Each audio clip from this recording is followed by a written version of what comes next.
Imperial yeast is at it again with their Imperialis project, creating yet another unique proprietary strain through hybridization. In addition to its excellent attenuation and rapid reduction of diacetyl, I-10 Mangostini contributes robust ripe tropical fruit, strawberry, and lychee notes that complement modern hops. And as a Kveik hybrid, it can be fermented anywhere from 78 to 90 degrees Fahrenheit or 26 to 32 degrees Celsius without any negative issues. Head over to imperialyeast.com to learn more about I-10 Mangostini and be sure to pick some up for your next batch of fruity IPA.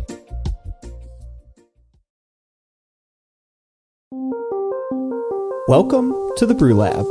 Making beer requires a practiced hand, or at least I should say making good beer requires a practiced hand. It also requires creativity and the knowledge of what it is that you're doing to the beer. There's so much that happens outside the eyes of the brewer, small processes and interactions that we as humans can't see, many of which involve enzymes. I'm your host, Cade Job, and today in the lab I'm speaking with Alexander Merz and Simon Carlsen of Novonesis. Now, if you're listening to this podcast, you're at least passively aware of enzymes, hopefully a little bit more than that, but they're microscopic catalysts that help reactions occur during brewing. That's doing things like turning sugar into alcohol, converting starch to sugar, or assisting in converting diacetyl into a flavor-neutral compound.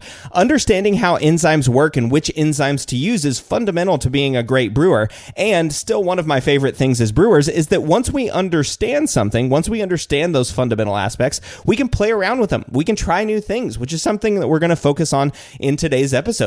How can you use brewing enzymes creatively to achieve different things in your brewing process? Now, we're going to focus mostly on exogenous enzymes that can be added during the brewing process, but we'll tackle it from a new direction. Instead of traditional uses of exogenous enzymes, we'll try to talk about new and novel uses, things like accessing previously inaccessible starch sources, or, I'm going to use podcast quotes here, making impossible beer styles that might not have been things that you could think about, like a 16% single infusion beer. Yeah, that's actually possible. So Alex and Simon, of course, have a wealth of knowledge and creativity, both in enzymes and in brewing solutions, so it should be a fun discussion.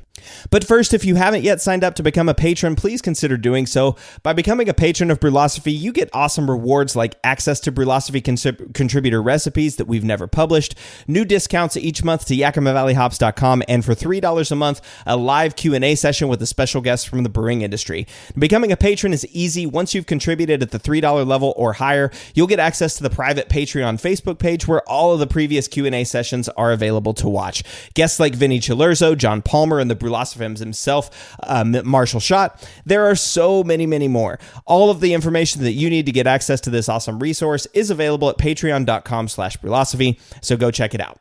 Thank you again to everyone that's left a rating or review of the show. If you haven't yet left a rating or review on your podcast service of choice, I'd really appreciate it. Take a second, let us know what you think of the show, and help others like you be able to find us. All right, feedback this week is from listener Robert, who says, "Hey, hi, Cade. I haven't missed an episode since you started the Brew Lab podcast. Brew Lab is my first choice of Brewlosophy's offerings, and I especially appreciate your ability to find interesting guests with relevant content on diverse brewing topics. I have a comment on episode 157, Applying the Science Brewing with Adjuncts.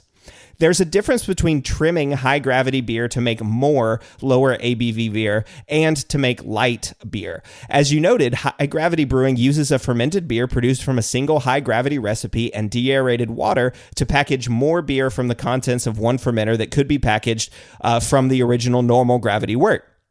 Also, using post-fermentation additions of liquid hop products and colorants, a brewery can package more than one beer brand from the contents of a single fermenter. However, in the case of a low-carbohydrate beer, adding enzymes like glucoamylase for manufacturing rice and corn syrup produces a wort of simple sugars that is the way most brewers make light beer. Without normally unfermentable carbohydrates, without dextrins and oligosaccharides, yeast metabolizes all the simple sugars into ethanol, which isn't counted as a carbohydrate in food analysis, and makes the beer, quote, lighter." Cool. Hey, Robert, thanks for writing in on that feedback. Yeah, that's that's a great way to think about that, and totally, I totally agree. High gravity brewing is a way to get more, and a way to hit the difference. What I was meaning there by trimming was just that you can still use high gravity brewing, and then trim down to what you want. But you're totally right. The light beers usually are using something like glucoamylases, in producing it, because they're using rice and corn syrups and barley. They're trying to get as much of that sugar out as they want. And trimming, you can still add deaerated water to those low carbohydrate beers to hit a specific target ABV level, which I think is what a lot of the large brewers are doing. So trimming, really all I mean by trimming is just adding deaerated water to hit a specific pack a specific KPI, a specific indicator, a specific ABV, a specific content, mouthfeel, whatever it is that you're looking for. High gravity brewing is different, right? High gravity brewing is either making more beer or adding hop extracts and things like that to make different brands. So it's important to think about those kind of as three separate concepts: high gravity brewing low carbohydrate beers using enzymes, and then trimming to hit your target profile. So Robert, thanks for writing in with that feedback. I really appreciate it. We'll be back after this break talking about creative uses of enzymes.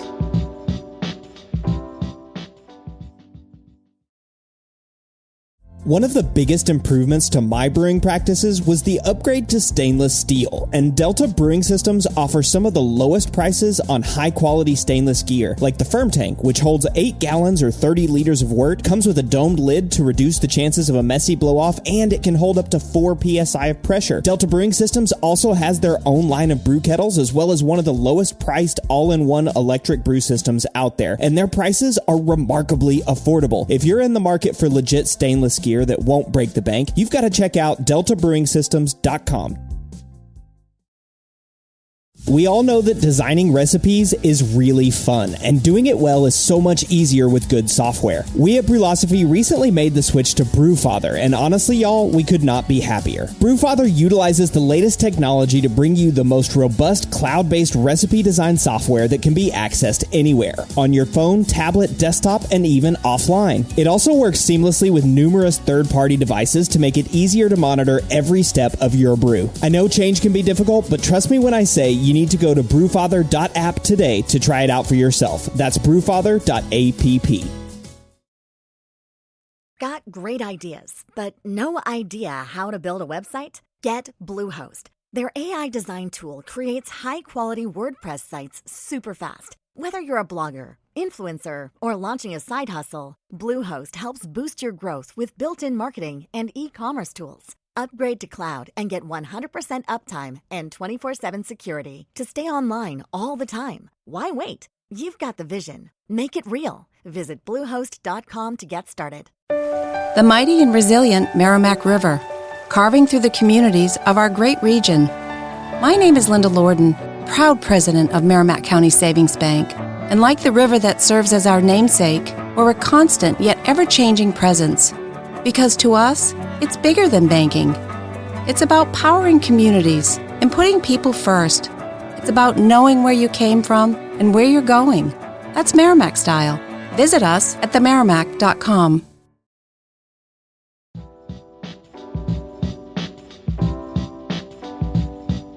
It's often said that brewers make wort, yeast makes beer, but brewers could not make wort without enzymes. At least it'd be way more difficult. In fact, much of life as we know it wouldn't exist without enzymes. But hey, this isn't a podcast about the universe.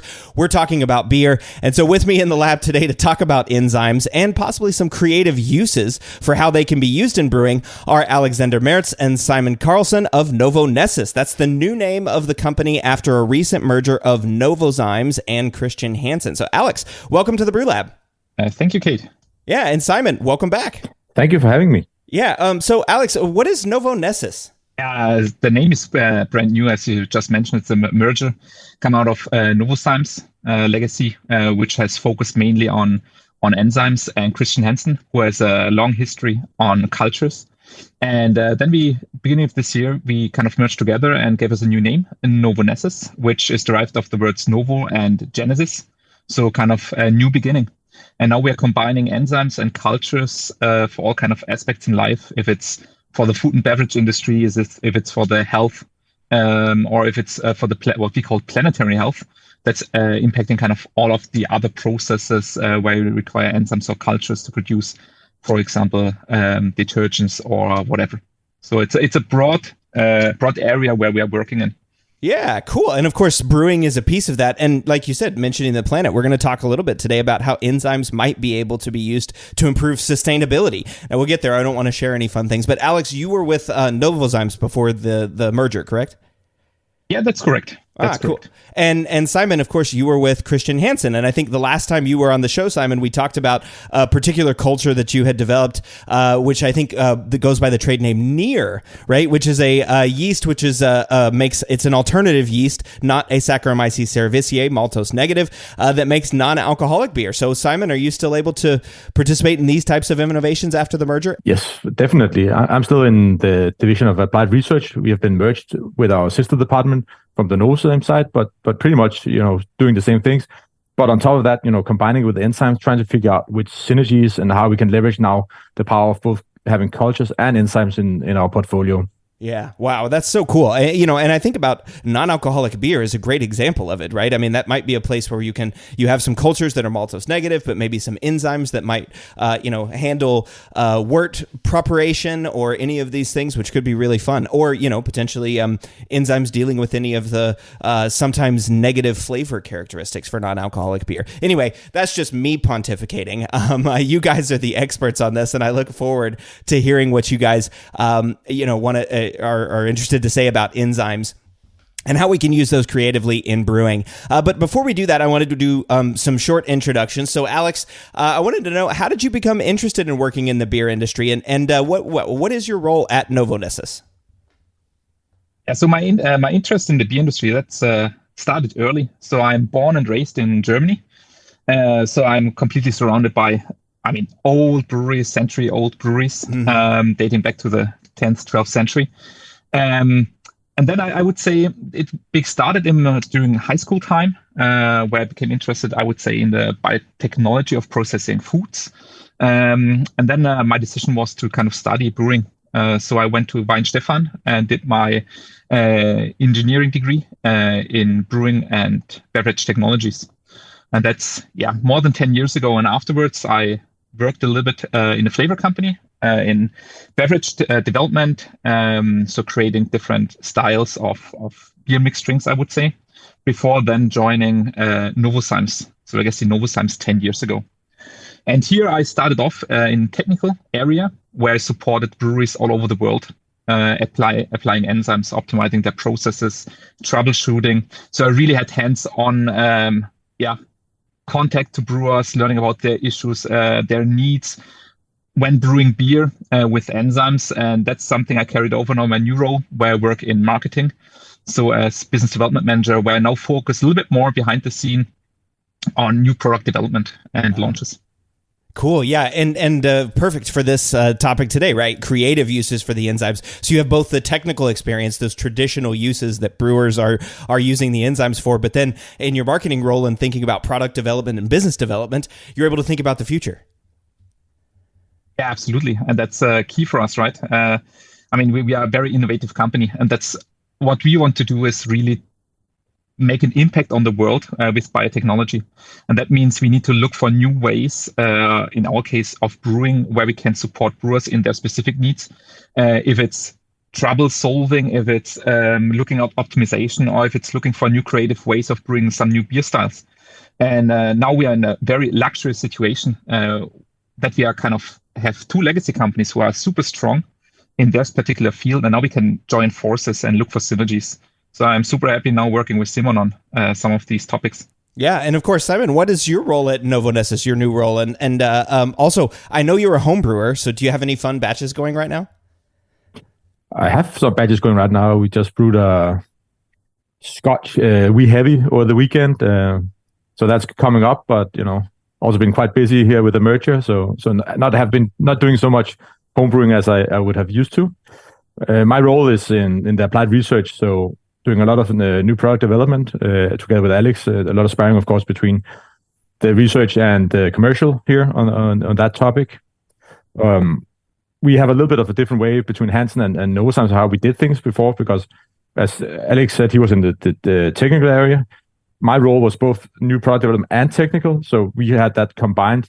So of course, right now there's a lot of stuff going on, figuring out who is taking care of which roles. Yeah. But one of my main things right now is looking into synergies and trying to figure out where do we combine and what can we combine, and there will of course be some changes as we go, but I think we are at a really good place right now. Yeah. No, it sounds fun. And it sounds like in your role, I think a lot of people would be jealous of each of your roles, right? You're able to innovate and do research and find new products and try to help brewers. I think a lot of people out there would love to be in a research and development role like you guys are in.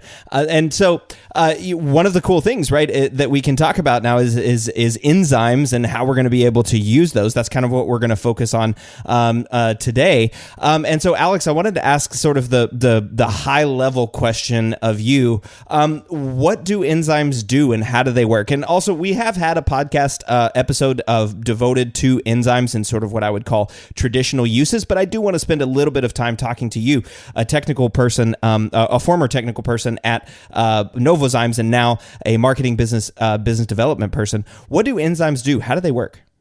That's a very relevant question because we are surrounded by enzymes, right? So very high level, enzymes are biocatalysts. So they kind of catalyze reactions that would either not happen in nature or they would take super long time.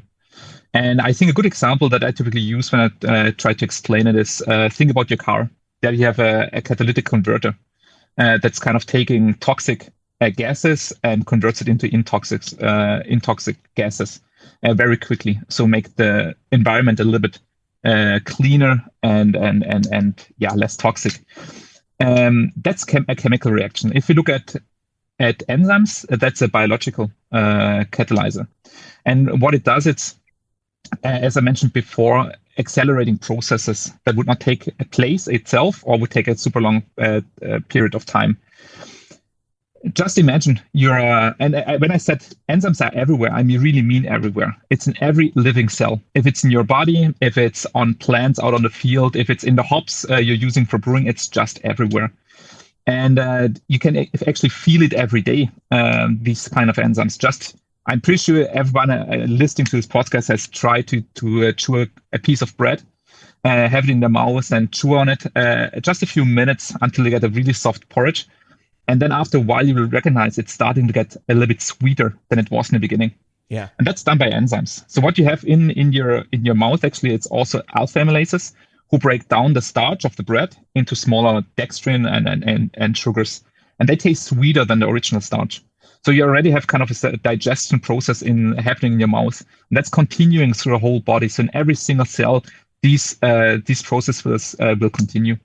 So it's something you're really surrounded by. Yeah, they're everywhere. And of course, I mean, we're as brewers familiar with them. I think most brewers are most familiar with enzymes in the mash, right? The conversion of starch into sugars. But enzymes are throughout the whole process. I mean, enzymes are what is helping yeast ferment and turn sugar into alcohol and all of these other processes, diacetyl and everything else, the building of flavor molecules, right? Everything contains enzymes.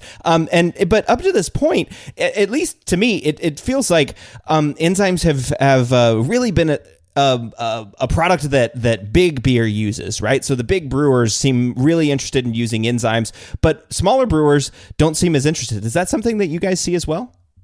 I would say yes, that's definitely the case. Of course, if we say big guys use enzymes, then I guess we're talking about additional enzymes because, I mean, as you mentioned before, we are brewers. I think we are the experts in utilizing enzymes in our process and have done this for so many thousand years. I mean, brewing dates back 10,000 years ago. And the only reason we can brew today is because people back then identified the possibility of using these enzymes, starting by malting the grains they had. So really getting the knowledge of malting to kind of increase the amount of enzymes, and then finding out that they need to keep certain rests temperatures during the mashing to make sure that all the macromolecules from the grains are being degraded. So everybody is using enzymes, but you're of course right. When we talk about the big ones, they're using it more than the small ones. And I think there's probably several reasons for it. And I would say the first one is probably that there's a certain hesitation. I would say, especially from the smaller ones, on using something additional that's not kind of, let's say, a traditional ingredient, as you would say, even though enzymes are not the ingredient, it's a processing aid. But there's a little bit of a hesitation. And if I look what's needed, or when brewers typically use enzymes, then it's optimizing the process. And if we talk about small, maybe craft brewers, typically there's not a lot of need of doing some optimization, like capacity optimization, because they are not intending going from 11 to 12 brews per day, for example. That's typically not the target, but it's something big ones, of course, target for. And then I have also to say, to good extent, it's also a little bit of a lack of communication. And that's also something I feel responsible for. We need to talk more about the good things enzymes can do in terms of not only, optimization, kind of increasing maybe the profit you have, but also in terms of what can you do for new things. And also what is the positive impact on the world, on sustainability, on the living around that enzymes can do. And I think that needs to be promoted a little bit more to take also a little bit the hesitation away from the smaller brewers. Yeah, and Simon, that's actually the conversation that you and I were having that was the impetus for this podcast, right? As you and I were talking about how enzymes can be used by even smaller brewers to do new and creative things that they may not be considering. Definitely, and I think for me, from the non-Novozymes side of these things, finally, getting access to these enzymes, really spurred a lot of creativity, and the first thing I did, after the merger was, get my hands on some of the attenuating enzymes. And I went home and I made a single mash 16% imperial stout because all of a sudden, I could do that, which I would not be able to do before. Yeah. And it's similar to what we have seen with the Brewing IPA. I think it's the example out there, right, on enzymes being used in a more creative way. And there's several reasons you could do that. So you can think about the high attenuated dry imperial stout. You can talk about high adjuncts. And the enzymes should just give you and allow you to do things that you have not been able to do with your regular brewing setup. Yeah. But I'm also still, completely agreeing with Alex with the global warming, drought. We are seeing, barley, quality dwindling. We're seeing a higher protein, higher salinization temperatures. And I think, of course, the topic of today is the creative use, and I am all for that. But I also think we'll see more and more small brewers, move into enzymes for other reasons out of necessity. Mm-hmm. Yeah, that was a key feature of an episode I did recently with Dr. Scott LaFontaine talking about malted rice. And one of the things that he shared there was barley as global warming and drought conditions increase, at least in the United States, barley production is going to decrease by about 13%, which could be very difficult, right? That's going to raise costs. Rice, on the other hand, because it deals in warm conditions, is projected to increase by 3% over the same time frame. So alternative grains are an excellent example of something that you can do with enzymes, and not just from a Reinheitsgebot perspective, right? I think a lot of small brewers, especially here in the United States, love that idea of the German purity law, and beer is malt, water, yeast, and hops, and that's it. And we're not adding any process aids or adding anything else into it. We're just brewing in this way. But there's so much more out there. There are other grains that you can brew with. And now, Alex, I'll turn to you. There are Novonesis has a suite of enzymes that can be used to help you brew with grains that aren't barley or malted barley. Yes, that's correct. And you just mentioned Reinheitsgebot, and I just need to kind of hook in here because, as I mentioned before, I'm German. I grew up with Reinheitsgebot, and I think it has its purpose, and it had its purpose over the last 500 years. But times are also changing, and we need to look at the world more globally and the impact we have as brewers on the world to brew our beer, if it's brewing locally or if you want to source locally, and you need to deal with raw material quality. And so for me, it's very close to my heart of convincing people that, taking the next step, which might be out of the Reinheitsgebot, there's a lot to go for, and there's a lot of value going along. But then if you talk about, as you just mentioned, alternative raw materials, I mean, we have customers all around the world. And one of our key aspects is helping local brewers brew with their local raw materials, because there's a lot of benefits going with it. Number one is that it's available. So you don't need to import it. You don't need to kind of rely on supply chains to import maybe expensive barley that's import from Europe, from Australia, whatever. You become a little bit more independent on changing raw materials from the imported grains, for example. But then you have also the possibility of doing something unique. So if you're in Africa, you can brew with sorghum, for example. That makes it a very African beer, a very local beer. And at the same time, you're also supporting the local farmers, because they have a living, they grow better quality. That's eventually also kind of increasing the quality of the grains and of the beers. And so we have solution if it's maize, corn, rice, sorghum, cassava, you name it. Typically, if it's a starch source, we have the solutions to make it possible to brew a good beer.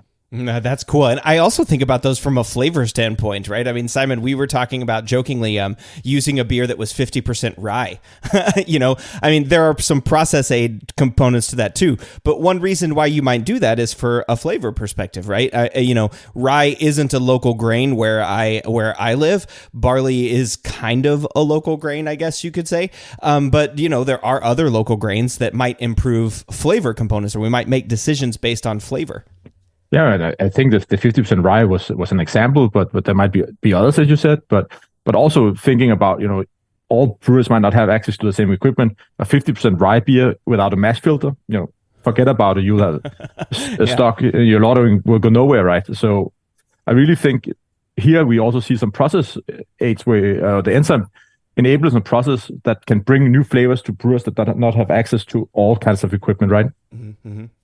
Yeah, exactly. And I mean, I think especially for home brewers, right? I mean, some breweries have mash filters and stuff, and so they can, use these kinds of things, rye or sorghum or other things. But then also there's a whole slew of brewers like that are gluten-free, right? That can't brew with malted barley or can't brew with wheat. And a lot of those cereals, like for example, I think rye is a good one, but sorghum is another great one. They don't have a native enzyme package, right? So if you wanted to add those flavors, you would have to do it in conjunction with barley or by adding an exogenous enzyme, right, Alex? Yeah, absolutely correct. There's different technologies of producing gluten-free, but I think especially if we are looking now at the US American market, the only possibility is brewing with raw materials that do not contain gluten from the beginning. So in the end, you need to go back to raw materials like sorghum. You need to go back to something like maize. And then you are lacking the enzymatic activity. And that's something you can easily overcome with exogenous enzymes that are specifically designed, first of all, to kind of replace the enzymes missing, but then typically also at conditions like pH optimas and temperature optima that work even better in your process. So you can easily convert them into fermentables and then brew beer. What are some examples of the enzymes that you guys have that might be able to do that? So it depends a little bit on what you want to do. So we do have a product range that's called Ceramix. Ceramix Flex is a very good example here because it's a combination of different enzymes that allows you, and I think that's specifically interesting for probably home brewers who don't have the equipment, to use these high gelatinizing raw materials like sorghum, like maize, like rice, but brew it in an infusion mashing process. That means instead of heating up to 100 degrees and boil it and then cool it down, you can do it at a regular infusion mashing process, and you will still get the extract out. You will still get fermentable sugars. Depending on, if you're now talking about brewing with high amounts of adjunct, then you would still require a protease rest and, of course, eventually a protein source. Because depending on what you use, if it's maize, rice, sorghum, they're also quite low in proteins. So that's something that needs to be considered. But overall, we also offer protease, but of course, there needs to be a source from the beginning. Wow. Wait. Oh, I'm sorry. So that last piece, you guys offer a protease enzyme as well that can increase the protein extraction. Absolutely. However, and that's we need to say here, because we are now coming from the topic of gluten-free brewing, right? Sure. So gluten-free brewing, of course, the prerequisite is that you brew with something that's typically not having a lot of protein from the beginning. So you need definitely to release more FAN in order to kind of make it fermentable. There's also possibilities if you talk non-gluten-free brewing, that you add some malt, for example, then it can easily boost the FAN as well. But it depends a little bit on the recipe. But overall, what I can say is we have solutions from 100% malt up to 100% adjunct. It's all possible depending on what you want to achieve. So that's kind of an interesting thing, right? 100% what we would consider adjunct. So the brewing a beer without barley, right? That's we discussed it. We were talking about this, Simon, about like impossible beer styles, right? Beers that we might not be able to brew without the use of exogenous enzymes. Is there interest in a 100% not barley beer? I mean, gluten-free, sure, that's there, but is there more mainstream application, maybe a new beer style without barley? I think craft brewers all the time, they're looking to create not only beers but an experience for the consumers, right? And I think part of allowing them and enabling to make use of different raw materials from 0 to 100% will hopefully stimulate that creativity and keep them expanding on their portfolio, and thereby providing their consumers with an ever-growing experience in terms of flavors and things that they can offer to them. And I really like to commend you guys on, using gluten-free to actually describe, cereals without gluten and not gluten-reduced. I see a lot of people, talking about enzymatic reduced gluten as gluten-free, which is of course not the case. But again, if you want to do that, there's an enzyme solution that can reduce gluten. Just don't confuse the two, which I like that you didn't do. Yeah, exactly. And I believe the product that you guys have, the enzyme gluten reduction, is Lumista Gold. Is that right, Alex? Yes, that's absolutely correct. Yeah, and of course, yeah. Go ahead. Yeah. No, I just want to say, as Simon already said it, that's about gluten reduction. So it's important on the regulatory side to kind of use it the right way. So if you want to make it gluten-free, you need to go with the adjunct. If you want to gluten reduce, there is the possibility of Lumista Gold that really effectively breaks down the gluten fractions below a threshold where you can call it free gluten reduce. Mm-hmm. It's interesting because I'm starting to see this too. I normally think about enzymes as that endogenous portion, right? If I want to affect or impact the enzyme, I'm going to change pH or I'm going to change temperature or something like that. But by adding these exogenous enzymes, you can brew with new materials that you wouldn't have considered, like rye or sorghum. You can change flavors of beer. You can do gluten reduction. And again, if you want to brew a gluten-free beer, you can do that using 100% adjunct, 100% not barley malt. And then, of course, Simon, the style that you said that people were talking about, the brute IPA, right? That people were using the amylase enzymes to drive attenuation. And then your Imperial Russian Stout that you just brewed at 16%. I mean, that's fun. I think a lot of people are looking for these big beer solutions. All of that with exogenous enzymes. Well, we're going to take a quick break, and we're going to come back talking about using enzymes as process aids, and then we'll also consider some more of those impossible beer styles and see if we can make them possible through enzyme use. We'll be right back.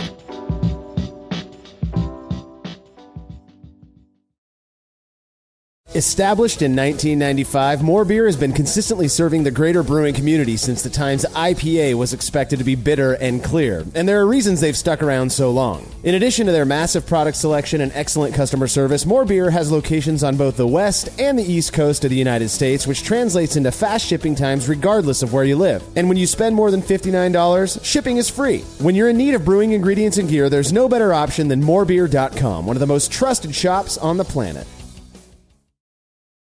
Did you know using your browser in incognito mode doesn't actually protect your privacy? Take back your privacy with IPVanish VPN. Just one tap and all your data, passwords, communications, browsing history, and more will be instantly protected. IPVanish makes you virtually invisible online. Use IPVanish on all your devices, anytime you go online at home and especially on public Wi-Fi. Get IPVanish now for 70% off a yearly plan with this exclusive offer at ipvanish.com/audio. Okay, it's official. We are very much in the final sprint to Election Day. And face it, between debates, polling releases, even court appearances, it can feel exhausting, even impossible to keep up with. I'm Brad Milkey. I'm the host of Start Here, the daily podcast from ABC News. And every morning, my team and I get you caught up on the day's news in a quick, straightforward way that's easy to understand, with just enough context so you can listen, get it, and go on with your day. So, kickstart your morning. Start smart with Start Here and ABC News, because staying informed shouldn't feel overwhelming.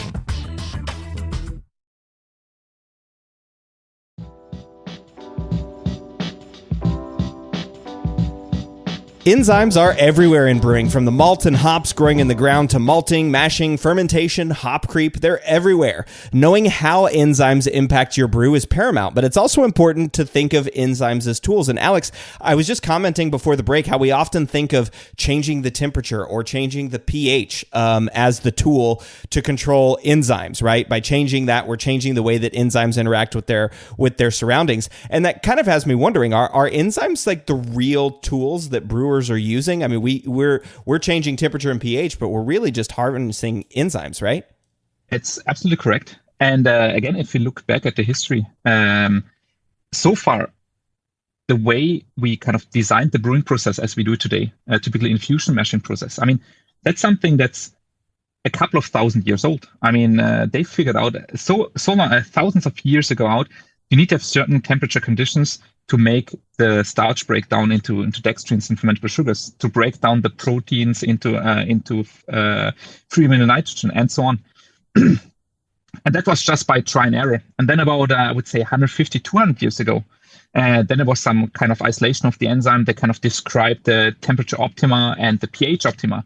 And that's where we came really to these different step mashing processes that you need to measure in at 40 degrees, then you go to 50 degrees, then you go to 65 degrees, 72, 78, and so on. So it became very sophisticated and very standardized, I would say. And that's what people follow nowadays as well. If I look at exogenous enzymes, I really see them as the problem solver to a good extent, because imagine a world where you do not need to consider enzymes and the enzyme rests in your meshing profile anymore. Oh. Just imagine you mesh in, you don't need to consider the temperature because of the enzyme, but just consider what you want to achieve. And then I would tell you that's possible, because we have enzymes that are typically thermostable. So you can, and they're super robust on thermostability and on pH. So you can do pretty much whatever you want without taking the rest itself into consideration. So you want to do a simultaneous liquefaction and saccharification, possible. You want to do break down your cell wall components at high temperatures, because you want to, for example, skip a certain meshing step because you don't want to create too much fermentable sugars. It's possible. So eventually, you could consider an isothermal brewing process. That's in the end possible. So how I see, and that's how I see the enzymes helping the future, is it's kind of, you don't need to think about it anymore. You can be creative without taking into consideration what is the barrier of enzymes, which have been in the past. Yeah, that's kind of, that blows my mind a little bit, right? That as I think about that, it's kind of like opening a new door.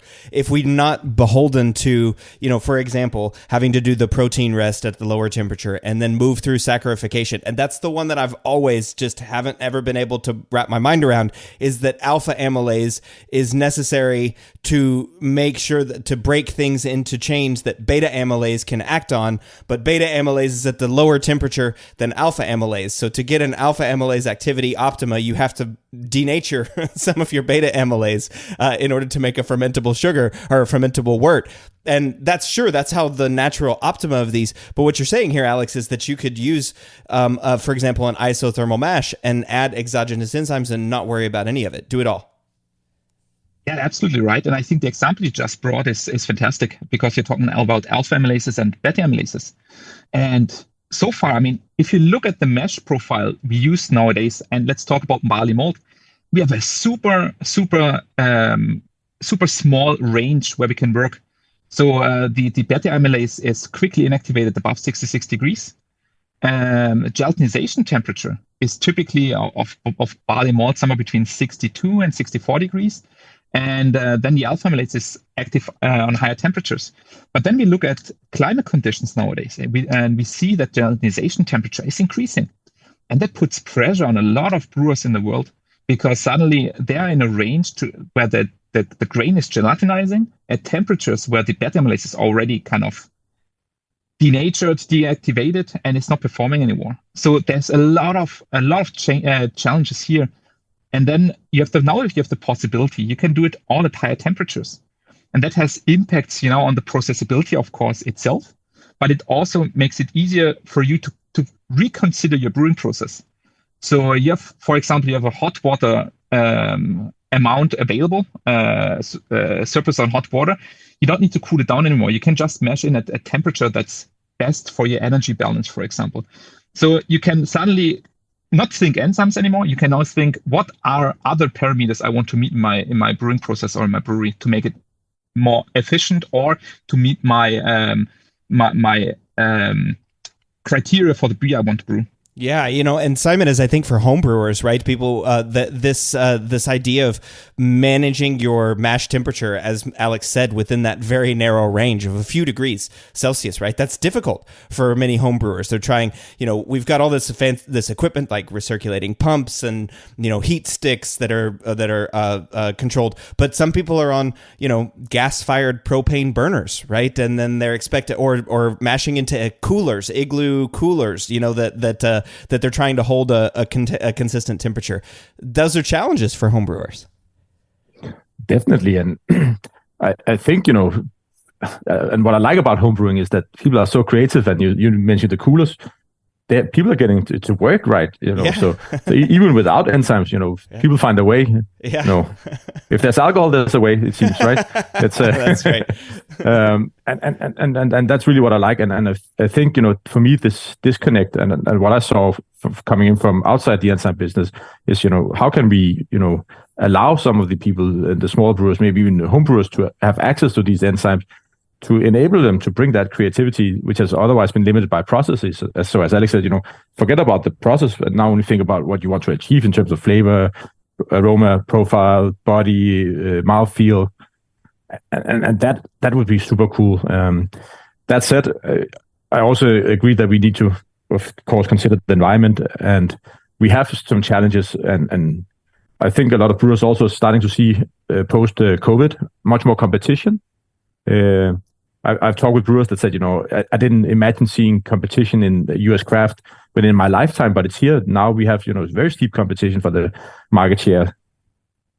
And if you want to address that, and you want to produce as effectively as possible to address that, enzymes will be a solution for you that you need to consider. Yeah, it sounds like they can do a lot. They can help, right? Sure, you have the igloo cooler, and like you said, where there's a will, there's a way. Where there's alcohol, people will find a way to do it. But we could make this easier on ourselves. And you mentioned the environment there, Simon. And one of the things that captures me on your website, when I look at the way that you guys market and brand these, maybe this is a question for you, Alex, as being the marketing person. It like on the website, it's a very strong focus of sustainability, right? And using enzymes to improve sustainability. We've done a couple of episodes on the podcast about how to, decrease water consumption, or, like you said, manage energy usage through heat or cooling or any of that stuff. And actually, there's a very bold claim on your website that says using enzymes, you can decrease your CO2 emissions, save water, and save energy. How is that?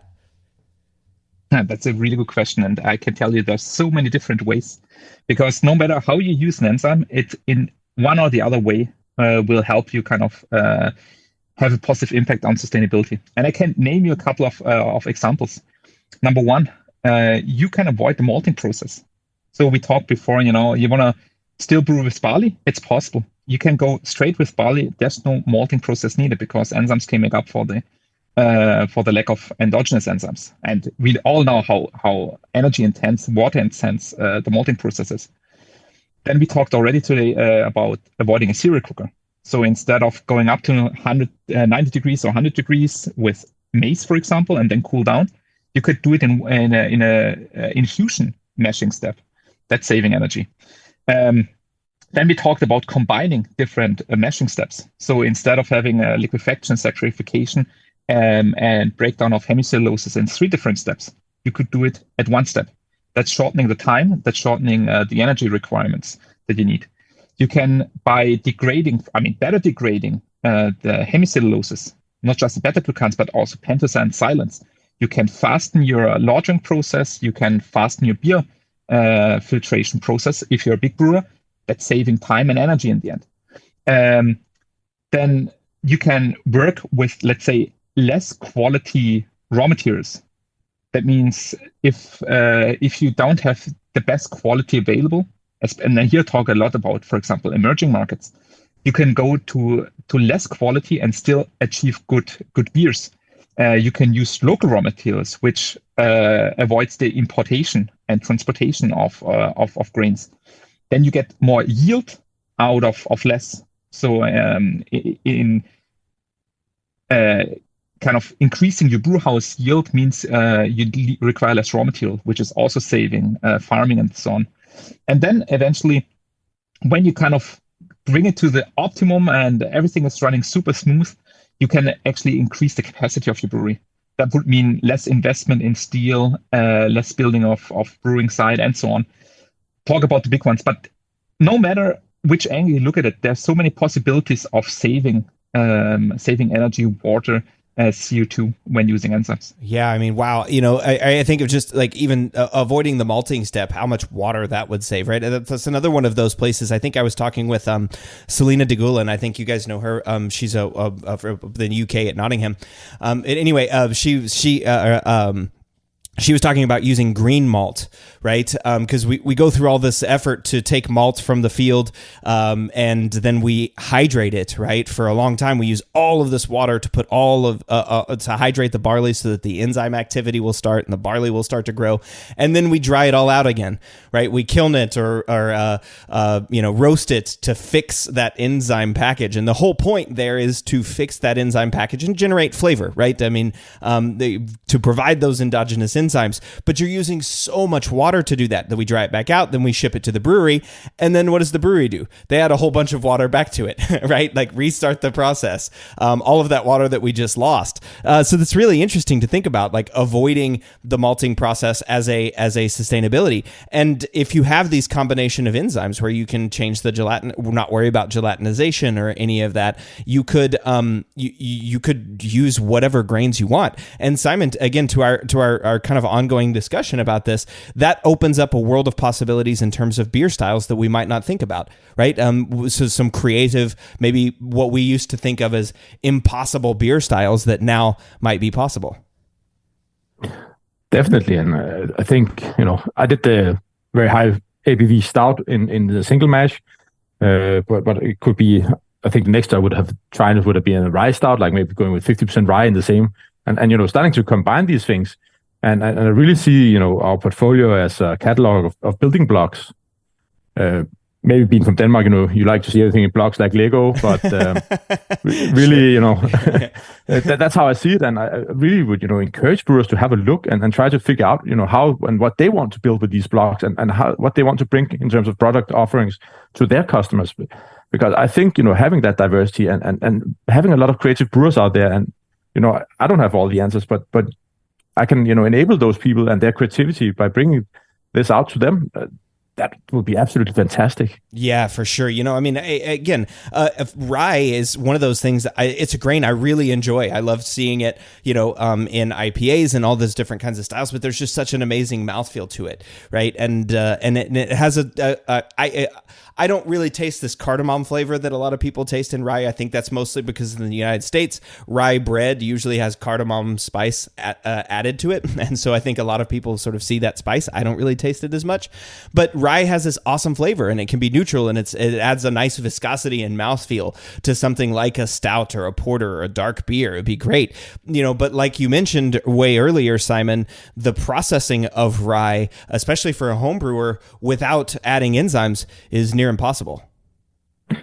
Yeah, you can almost forget about it. And the same also with very high wheat or oats, right? You could sit there and wait for hours and hours and hours, or you can, get a very unclear word. So if you could, speed those things up and make your own brew day a little bit easier on yourself, why not? Yeah. And then another thing too, Alex, we've focused a lot on the mash here as well, but there are uses for enzymes, during fermentation and in other places that also have a sustainability component as well. Yeah. So, if you talk fermentation, I think the most important part here is generating enough free amino nitrogen, as we talked before. Of course, that's already generated during mashing, so using a protease there. But then we have also possibilities of using enzymes in the cold block. And here I would like to mention two of them. One is our Matrix, which is acetolactate decarboxylase. Yeah. So ALDC, which helps you kind of avoiding the formation of diacetyl. It's kind of very easy to apply. So you add it right before pitching the yeast, and then the enzyme will kind of take instead of the yeast kind of creating going the pathway where diacetyl, it's going directly to acetoin, and therefore you kind of avoid the kind of the waiting time until the diacetyl level is underneath the threshold. So very nice application to really save time on the on the cold block, and make sure that the beer always meets the specification in terms of diacetyl. And talking craft brewers here, hop creep, of course, is a topic. And then also the formation of diacetyl, and that's a nice way of at least kind of mitigating the risk it has on the flavor impact using an enzyme like this. Yeah, and so that was the ALDC. You mentioned another enzyme that was on the cold side that has some benefits. Yeah, the other one is Lumista Gold, and that's an enzyme for stabilization. So there's actually two ways or two reasons for using it. One is that it's degrading the gluten fraction, as we talked before, underneath thresholds far below 20 ppm. That's of course a little bit a critical one because it depends on legislation if you can claim it or how you can claim it, if it's gluten reduced or if it's gluten free. United States, it's a little bit more difficult. If you want to have it gluten free in the United States, then you need to brew with raw materials that don't contain gluten.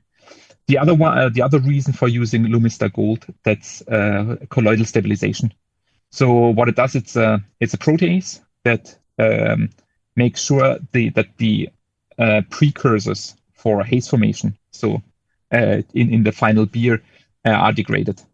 So typically the haze formation in beer, of course of a clear beer, is when over time the proteins and the polyphenols start to kind of agglomerate and become bigger and then visible. And one way of avoiding this is by breaking down the proteins from the beginning, then they cannot agglomerate. And here we have Lumista Gold. So that's true for a filtered beer, you can increase the time of stabilization significantly. Mm-hmm. And there's another thing about stabilization is a good term to use there too, because one thing that we've been talking about recently on the podcast is fan that is residual in the beer, right? Proteins that are just staying residually in the beer, causing potentially staling reactions as they happen out. And so I'm wondering if this Lumista might actually improve stabilization by reducing the fan that's in the finished package that might be sources for stabilization. I don't know if that's a thing or if that's something that you guys have explored, but. Well, if I look at what the enzyme does, it's not removing fan. What it does, it's removing the bigger proteins and degrading it into peptides. So it's not creating fan, but it's also not removing the fan. From the studies we have done, at least, there was no negative impact on flavor stability. So it's good for colloidal stability, but has no impact on flavor stability. which I think is a good point. And then a question that also pops up quite a lot is what's on the foam stability. So once you attack the proteins in your beer, is there any negative impact? But it's not. So it's very specific. So it's focusing on the proline fractions of the protein and degrades those, and those are very present, especially in the also in gluten. And so it's stabilizing your beer without negative impacts on foam and on flavor stability. And then one other thing, one other enzyme before we move along is it's important for brewers. We've talked about attenuation before, right? So it's important to hit a consistent attenuation and make sure that you're getting consistency whenever you're brewing. Yes. So if you talk about attenuation, we also have a lot of different options. And our let's say latest and best product, it's called Enzyme Prime. And that's an AMG, so amyloglucosidase combined with a pullonase. So what it does is, if you have the starch, of course, the alpha amylases break down into dextrins, but then you still have like the 1,6 linkages from amylopectin, and that's where the pullonase is attacking. So it's kind of debranching your starch and your dextrins, and then at the same time, it's kind of cleaving glucose molecules from the reducing and non-reducing end. And therefore increasing the glucose level and then your attenuation in the end. And the nice part about this enzyme is, first of all, it's a combination of a pullonase and AMG. So it's going very quickly and very efficient, so you can achieve RDF levels of 90% and more. Mm-hmm. And the other part is, as I mentioned before, we are really looking into thermostability. It's a thermostable one, so it's even acting so throughout the whole mashing process, even during mash off, and therefore, giving you really high, if you want, really high attenuation levels. But you can also kind of control it with the dosage. You can decide if you just want to increase it by 1 or 2%, or if you want to completely dry it out and go up to 90%, like for some specialty beers. That's cool. And I was, another thing that just popped in my head as you were talking about that, right, is it's making glucose.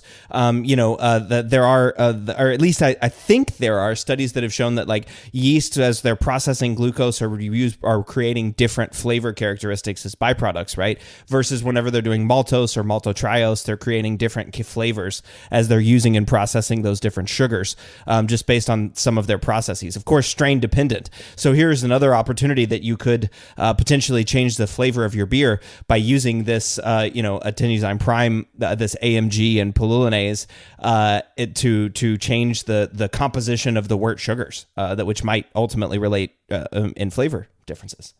Sure. Yeah, I've heard about that research, and there's something to it that, when you change the sugar profile, you will also change the aroma of the beer and the flavor. So yeah, of course, you can again utilize it. And again, another building block. We're just, adding on and hopefully people out there will catch that. And I have to say that it was exactly that enzyme that I used for my Imperial Stout at 16% single mashed.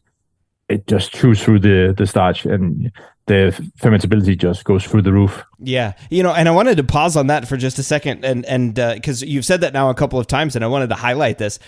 You made a single mash 16% Imperial Stout, right? So this isn't a reiterative mash. This isn't, multiple mashes. This isn't, any other processing aids that or I'm sorry, equipment. No additional equipment needed. You just added this enzyme and were able to make a single mash 16% beer.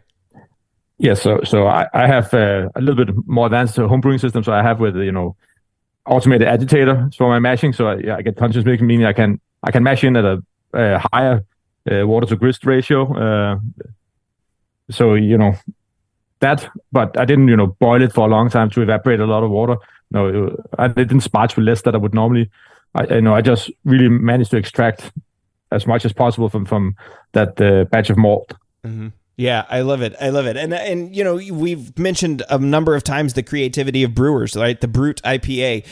I'm interested, Simon, to hear how your 16% Imperial comes out. But we also talked about the 50% rye beer. I mean, it seems like there are using these building blocks, as you're mentioning, Simon, there are a whole lot of opportunities for making, for making beer in a new way and creating new styles. And I was at a brewery in Belgium during the latest EBC conference, and was sitting there, and the brewer said, "Yeah, I like beer, but I hate getting drunk."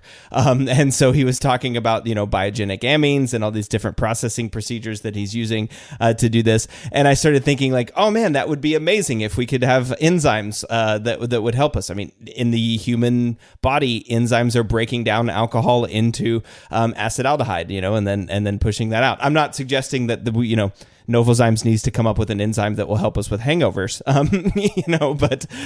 but there are options out there, right, guys? Yeah, no, but that would be neat. And I also think still, there's niches where, enzymes have not been explored as much. You touch upon hops several times, right?